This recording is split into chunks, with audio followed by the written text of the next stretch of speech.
अस्सलाम वालेकुम friends, welcome करता हूँ हॉरर डायरी पर। इस चैनल पर मैं आप लोगों के साथ नाकाबिल फरामोश वाक़यात शेयर करता हूँ। मैं ज़िक्र करता हूँ जिन्नात का और उनसे मंसूब वाक़यात का। जिन्नात हम इंसानों की तरह वजूद रखते हैं और इसी दुनिया का हिस्सा हैं। उनकी भी शादियाँ होती हैं, उनकी भी औलादें होती हैं और इस कसरत से होती हैं कि कहा जाता है जहाँ इंसानों का एक बच्चा पैदा होता है, इस दौरान जिन्नात के 7 बच्चे पैदा होते हैं। उनके भी तरह तरह के मज़ाहिब और मसलिक हैं। हम में से कुछ लोग उनके वजूद को तस्लीम नहीं करते। ऐसा कहना सरासर गलत है, क्योंकि जिन्नात का वजूद और उसकी गवाही कुरान और अहादीस में भी वाज़ेह तौर पर मौजूद है। कुछ लोग ये कहते भी नज़र आते हैं कि जिन्नात तो वीरानों में बसते हैं। उनकी बात कुछ हद तक दुरुस्त तो है, लेकिन अगर गौर करें तो अंदाज़ा होगा कि हम इंसानों ने जंगलों और वीरानों को भी आबाद कर लिया है, तो इसलिए अब वो हमारे बीच ही मौजूद हैं। और क्या पता इस वक्त भी कोई आपके आसपास मौजूद हो जो आपकी नज़रों से ओझल हो। ये चुड़ैलें, भूत, देव, छलावा और सरकटा वगैरह, ये सब जो है जिन्नात के ही मुख्तलिफ़ नाम और रूप हैं। तो फ्रेंड, जिन्होंने अब तक मेरे चैनल को सब्सक्राइब नहीं किया है वो जल्दी से सब्सक्राइब कर लें और बेल आइकन पर भी क्लिक कर लें, ताकि वीडियो अपलोड होने पर नोटिफिकेशन आपको बआसानी मिल सके। आज जो वाक़या मैं आपके साथ शेयर करने लगा हूँ वो मुझे फ़ातिमा ने कराची से भेजा है। तो चलें आए बढ़ते हैं वाक़ये की तरफ। फ़ातिमा कहती हैं ये वाक़या उनके साथ आज से तकरीबन 2 साल पहले पेश आया, जब वो अपने मामू की रस्म मेहंदी की तकरीब में अपनी नानी के घर गई हुई थी। वो बताती हैं उनकी नानी का घर मॉडल कॉलोनी में सिटी ग्रामर स्कूल के पास था, जबकि उनकी अपनी रिहाइश मलिर कैंट में थी। तकरीब से फ़ारिग होते होते रात के तकरीबन 3 बज चुके थे।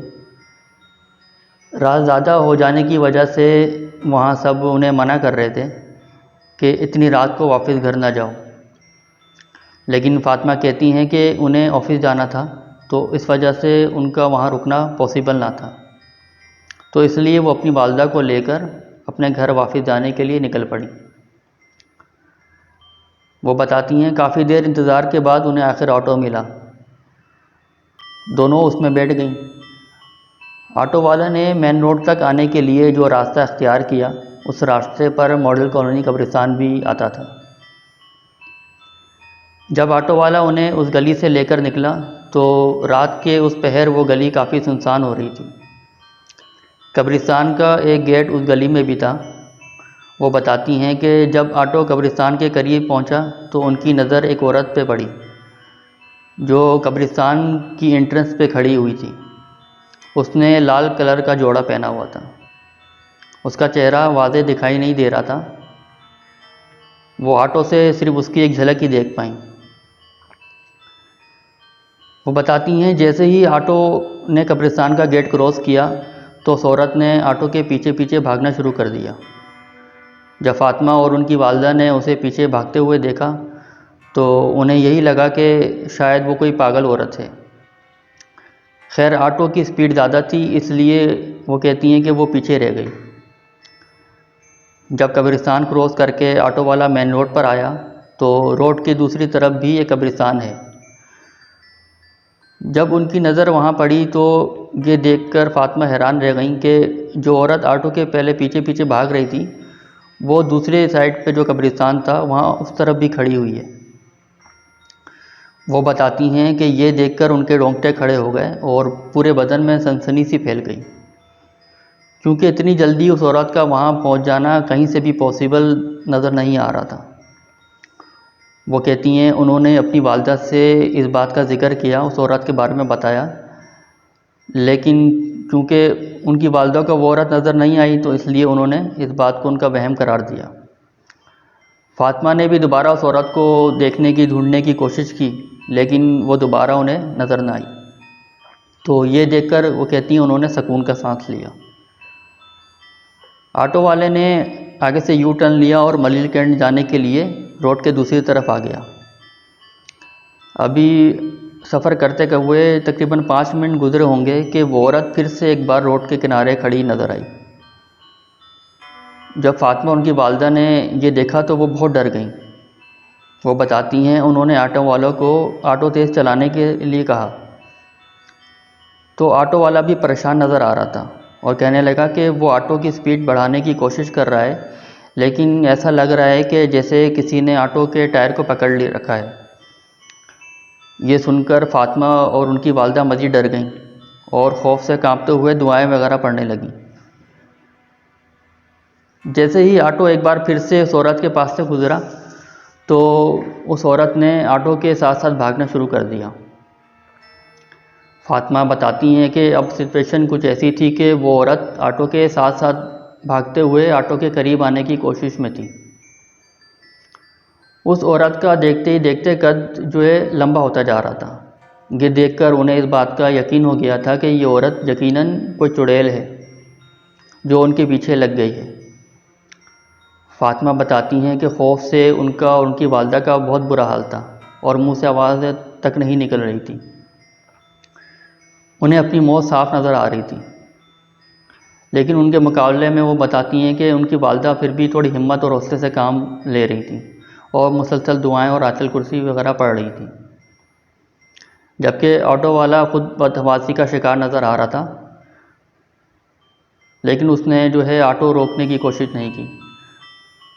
फातिमा बताती हैं कि अचानक वो चुड़ैल भागते भागते इतनी करीब आ गई थी कि अब उसका चेहरा उन्हें दिखाई दे रहा था।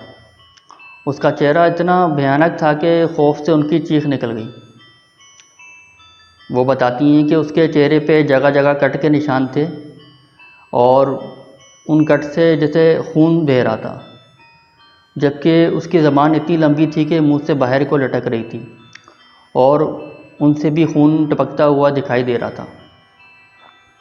फातिमा बताती हैं कि अब अगला मंज़र जो उनके सामने आया वो इतना खौफनाक था कि उनका दिल डर के मारे बंद होते होते रह गया, क्योंकि अब वो औरत अचानक से उनके ऑटो में बिल्कुल उनके सामने मौजूद थी। फातिमा कहती हैं कि ये वो आखिरी पल था जो उन्होंने खुली आंखों से देखा, क्योंकि उसके बाद वो बेहोश हो गई थी। फातिमा बताती हैं कि जब उन्हें दोबारा होश आया है तो वो अपने बेड पर थीं और उन्हें काफ़ी तेज़ बुखार हो रहा था। कुछ दिनों के बाद जब उनकी तबीयत कुछ संभली है और उन्होंने जब अपनी वालिदा से पूछा उस दिन के हवाले से, उस रात के हवाले से, तो वो बताती हैं कि उनकी वालिदा ने कहा कि उस रात उनके बेहोश हो जाने और उस चुड़ैल के ऑटो में आ जाने के बाद उन्होंने चुड़ैल पर फूंक मारी। वो बताती हैं कि क्योंकि वो काफ़ी देर से मुसलसल दुआएं, सूरतें और आयतुल कुर्सी पढ़ रही थी, तो इसलिए शायद उनके फूंक मारते ही वो चुड़ैल पल भर में गायब हो गई। उसके बाद वो उनकी वालिदा बताती हैं कि जैसे तैसे ऑटो वाले ने उन्हें घर पहुंचाया, और वो साथ ये भी कहती हैं कि ऑटो वाला भी काफ़ी बहादुर था, इसलिए उसने जो रक्षा मुसलसल चलाता रहा, वरना शायद अगर उसकी जगह कोई और होता तो वो ऑटो ही छोड़ के भाग चुका होता। फातिमा कहती हैं कि उस दिन के बाद उन्होंने कभी भी इतनी रात को उस रास्ते पर या किसी और भी रास्ते पर कभी ट्रैवल नहीं किया। फातिमा कहती हैं कि ये उनकी ज़िंदगी का ऐसा नाकाबिल फरामोश वाक़या है जिसे आज भी वो याद करके डर जाती हैं और अक्सर रातों में डर कर उठ भी जाती हैं, क्योंकि उस चुड़ैल का वो खौफनाक और भयानक चेहरा उन्हें ख्वाबों में भी अक्सर दिखाई देता है। वो कहती हैं कि जब ये वाक़या उन्होंने दूसरों के साथ शेयर किया तो किसी ने भी उनकी बात पर यकीन नहीं किया और उन्हें और उनकी वालिदा को यही कहा कि वो कोई चुड़ैल नहीं थी, वो कोई पागल औरत होगी। लेकिन वो कहती हैं कि जो कुछ भी उन दोनों के साथ और पेश आया, जो भी वाक़या उनके साथ पेश आया और जो भी पल उनके साथ गुज़रे, वो ये बात साबित करने के लिए काफ़ी थे कि वो कोई इंसान नहीं, हरगिज़ नहीं थी। फातिमा कहती हैं इस वाक़ये के रोनुमा होने से पहले वो इन मखलूक़ात पर यकीन नहीं रखती थीं, लेकिन उस रात जो भी कुछ उनके साथ पेश आया, इस वाक़ये ने उनकी सोच बदल के रख दी। अब वो जिन्नात पर पूरी तरीके से यकीन रखती हैं। तो फ्रेंड, कैसा लगा आपको आज का वाक़या? आप सबके फीडबैक का इंतज़ार रहेगा। और आप सबसे भी गुजारिश है कि अगर आप भी अपनी स्टोरी शेयर करना चाहते हैं, अपना वाक़या शेयर करना चाहते हैं, तो मुझे horrordiary90@gmail.com पर ज़रूर सेंड करें। फिर इंशाल्लाह हाज़िर होऊंगा एक नए वाक़ये के साथ। अपना बहुत ख्याल रखिएगा। फ़ी अमान अल्लाह।